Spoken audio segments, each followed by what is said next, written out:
بلوچستان کے شہر نوکنڈی سے ہمارے گدروشیا پوائنٹ کے نمائندے کی رپورٹ کے مطابق نوکنڈی میں کچروں کی بھرمار اور کوڑا کرکٹ کے انبار لگنے سے شہریوں کو مشکلات کا سامنا ہے۔ مختلف گلیوں میں کچرے کے بڑے بڑے ڈھیر جمع ہو گئے ہیں۔ ہوائیں چلنے سے کچرے، پلاسٹک کے تھیلے اور پرانے بوسیدہ کپڑوں کے ٹکڑے اڑ کر گھروں میں آ جاتے ہیں۔ شہر کے مختلف گلی کوچوں میں کچرے کے ڈھیر جمع ہیں۔ کوڑا کرکٹ اور کچرے کو ٹھکانے لگانے کی مناسب جگہ نہ ہونے کی وجہ سے لوگ جہاں خالی پلاٹ یا ویران مکان دیکھتے ہیں تو اسے کچرا دان کی شکل میں تبدیل کر دیتے ہیں۔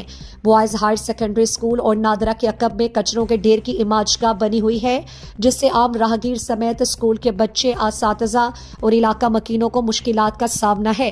پاور ہاؤس کے ساتھ لوگوں نے اپنے کچرے ڈال کر گندگی اور غلاظت کا ایک بڑا منبع کھڑا کیا ہے۔ عوامی حلقوں نے حکام بالا سے اپیل کی ہے کہ نوکنڈی کے مختلف گلیوں میں صفائی ستھرائی اور کچروں کے ڈھیر کو ٹھکانے لگانے کے لیے ایک خطیر فنڈز ریلیز کر کے شہر کو خوبصورت بنانے کے لیے اقدامات اٹھائے جائیں۔